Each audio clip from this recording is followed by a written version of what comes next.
job of an artist is to offer a sanctuary of beauty to an ugly world. Art is something that makes you breathe a different kind of happiness. In the same breath, a teacher is one who inspires, guides, enlightens, and motivates. A teacher encourages minds to think, hands to create, and hearts to love. When I think of a great teacher who is also a great artist, one name comes to mind, Mr. Geoffrey Muhia. Geoffrey is a teacher at Kasarani Group of Schools with a combined teaching experience spanning over 10 years. Geoffrey is the perfect example of a man working in a full-time job, yet he finds the time to build his fallback plan after work. As you are all aware, all schools in Kenya are currently closed because of the coronavirus pandemic. Majority of teachers and non-teaching staff alike have been sent home, some with no pay and others with pay cuts, until schools resume at a later unknown date. My question to you is, if you were in their shoes, would your stomach wait until schools resume in order to eat?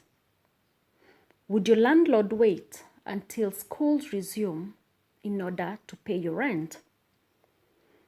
In case you have medical issues within the family, would those wait too until schools resume to be attended to? In today's show, I bring you the story of Geoffrey, a teacher who has been slowly putting in the efforts to nurture his artistic talent after work. With schools closed, his artistic talent is now putting food on the table. This is Beyond 8 to 5 show with Daisy Nyaga. Karibu. Welcome to the show, Mr. Muhia. Please tell us a little bit about your family and your professional background. I'm Geoffrey Muhia. Yeah, that is my name. I've got a family. I've got 2 kids, 1 boy and 1 girl.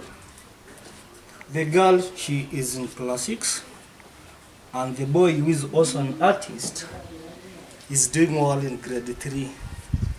Apparently, we were brought up in Wasingishu, but just because of ups and downs, we find ourselves in Nairobi. And I love them much, very much, if I may say. What do you love most about your job? I mean, what wakes you up every single morning to go and teach children? Actually, I was trained as a teacher in Eldoret, that is in Wasingishu region. I had that passion to deal with children. So I chose to become a teacher to mentor them much. After training as a teacher, I developed that passion to nurture kids in everything that they do. In our family,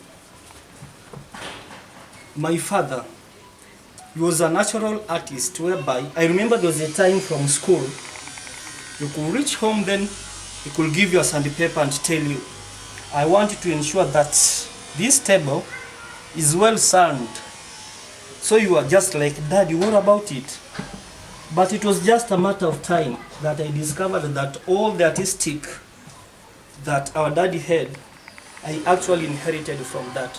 So after training as a teacher, in most institutions that I've been, it has happened that it has become a passion to deal with kids, mentoring them in art. So after training as a teacher sometimes back, I was able to join an institution that mentor people to become artists. I actually went there and it happened that I was one of the best. So from that, I decided to make art to be one of my career, though it is more of side hustling, because most of the time I'm in school teaching. I do obviously, that is the old curriculum, and now that we have the CBC, that is the competence-based curriculum whereby kids are measured on how competent they are in the activity that they do. Art is one of the main things that it is considered. So as teachers struggle to know what is art, how do I go about it? Professionally, it was in me. So that is the lovely part of it. So Geoffrey, what are you currently working on? Like right now, what I'm working on is a lampshade from bamboo. As you can see, it does not entail so many material. Like when you look at this, it's just a small piece of bamboo. I've already cut it and made some perforation, some holes. Using a simple tool, this is a drill. Just put a bit to make some holes. Even if I'm painting black, on the inner part I'll put some white paper that will ensure to reflect. With the physics that I did in school, I'll be able to do some wiring here.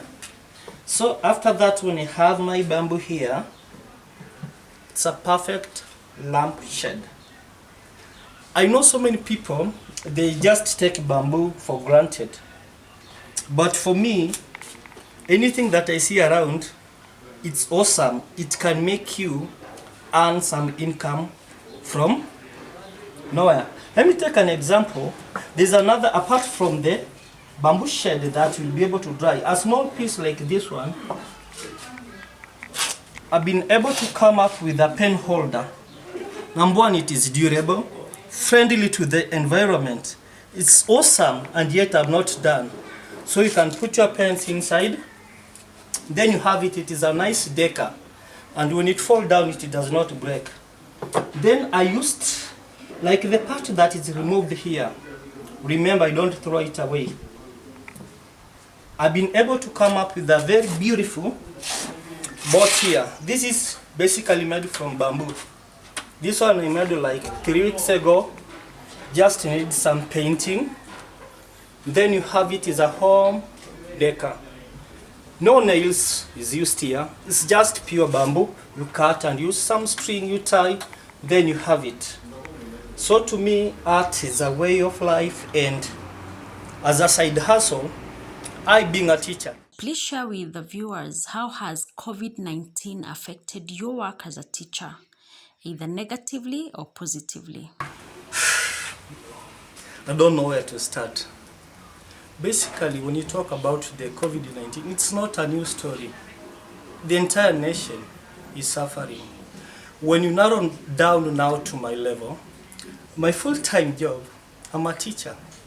Who knew that at such a time that we could at one time not be working? Like right now, we are not in school, so which means it has an impact to some of us. So like what I'm doing here, I used to do it as side hustling. Most of the time, after 5, some part in the evening, because I have plenty of light, I do it. But right now, I've taken it, I've embraced it with both hands. I'm taking it as a full-time job because, remember, on my back, being the head, there's a load I need to lift. There are the people who expect, they need something on the table. So how will I go about it? So I'm forced to focus in exactly what I'm doing to ensure things work out. So basically that's what I'll be able to say about the COVID-19 and the impact it has caused. But for me, I find pleasure in my heart while doing the work because I've taken it as now a full-time job, because at the end of the day, I might not be able to sell one, but be sure it's not a tomato. The following day, someone will say, wow, look at that, it's so beautiful. I give it out, then I'll come with something for my people to eat. So Geoffrey, at what point did you start to make some income from this talent? Actually, I never knew that what I was doing will one day become a source of income. Until when I was doing my work, someone said, give it to me. So after I did some painting, someone bought it. I actually got another referral from that person. Like last year, I was able to do some 7 pieces of artwork that they went to Canada. I was just connected by a friend. There was a graduation that was taking place in Canada. They wanted something to please if I may call them the Wazungus. You see, if it is money they have, but I came up with something artistic that depicts the African culture. So after doing that, that's when I knew basically I can use this to earn some income. So since that time, it might take a week, a month, but at the end of the day, anything I make, I only need to walk around someone and say, wow, it's lovely, give it to me. Then once I give it out, at the end of the day, I don't lack something to put on the table. And how do you balance your daytime work as a teacher and as an artist? What I can say to that, being a teacher, it's not something you take for granted. Most of the time from work, you come from work that is at 5. But one thing I appreciate about God, it gave me that ability to have the power of multitasking, whereby I've learned on how to do something very fast and accuracy. Even in school, if I may mention, currently I'm teaching Kasarani group of schools. But right now, what happened when in school, after 5, when I get home, I only need this space here and some light. Even if I'm tired, I just tell, Mommy, can you prepare for me something? That is some coffee. I take some 2-3 hours. I do like painting or doing some artwork. You do some 3 hours, then things work out. So the thing is, at 5, according to me, at 5, it's now the start of the really job that I guarantee to myself I'm the own boss. And it works awesome. But right now, after the pandemic, what happened in the country, what I used to do from 5, I've taken it and embraced it fully. I do it since morning, whichever the time. So I've taken it as a full-time job, hoping that even if by the time things will come back to normal, I would have done enough, and also I would have get more skills on how to work on some time that currently will not be in the other side, that is in school. Great. Thank you so much, Geoffrey, for sharing with us your life journey. Please give other full-time employees a parting shot. What's your parting shot to them? If someone has a talent or skill like yours. All right. Now, basically, this is what I'll be able to say. Someone said you should always think outside the box. For me, I say it's a big no. Take the box, throw it away, and think independently. If the opportunity does not dog, it does not knock. It's you to construct the door to do that. Like right now, if you have some passion in you and you are employed, do that work, but put the antenna to go high. Think about that time, especially after you are done with the employee's work. What is that thing that you'll be able to do that will give you some income? For instance, I never said, who knew that we are going to have this pandemic? It has affected the entire country. We all know the circulation of money is not there. I'm not saying that I'm doing that well, but when I compare myself with someone else who has put all the eggs in one basket, that is rely on only one thing, the employer, it becomes a problem. So what I tell you, anything you think you can do, please watch out your time. Once you're done with the employer's work, do it partially until one day, I believe, from the distance, that star gonna shine. Great. So Geoffrey, please let us know what is the average cost of your art items, and how can people reach you if they would want a drawing or one of the art items that you create? Now, like this one is a beautiful bamboo boat. Like when I come up with such artwork, I just give at a friendly price because I'm still a young artist who is inspired to come up with a very big gallery.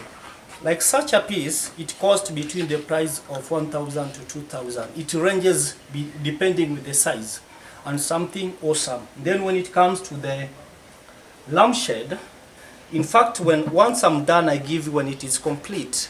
It has a switch and everything. What you need it is to insert into the socket and the light is on.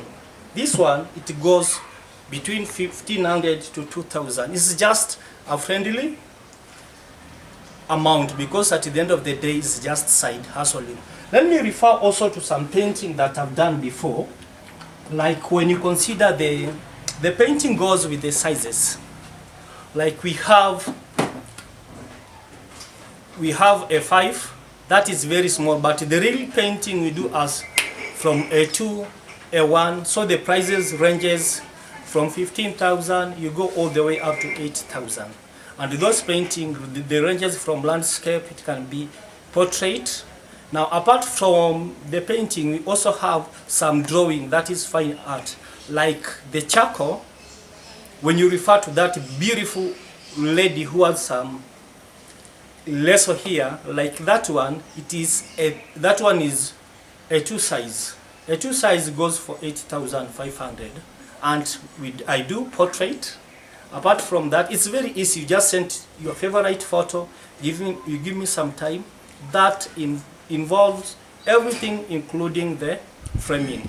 I also do mosaic, as you have seen the map of Kenya, with some beautiful sides which is depicted at the cost. That one goes for only 3,000. It's a beautiful picture frame whereby you only send me your picture in soft copy, I mount, or I send the frame to you. It is user friendly. You just fix the frame, then it is workable. So in short, everything that I do, it is friendly to the pocket. But remember, art is a poem without words. I want you to imagine the world without art. It could just be wow. So art is everything that you'll embrace, and any house that when you get and you see some art, you just feel cool about it. You can get me on this number 07 19 250 670. I repeat, 07 19 250 670. On social media, you can get me, that is, my username in Facebook is Honorable Muhia Minor. You'll be able to see some artistic work there. You can also email me on geoffrey@gmail.com. Thank you very much for watching today's episode. This is Beyond 8 to 5 show with Daisy Nyaga. Remember to subscribe to the YouTube channel Daisy Nyaga for more inspiring real life stories and life transforming content. Remember, everybody needs a fallback plan. Thank you and God bless.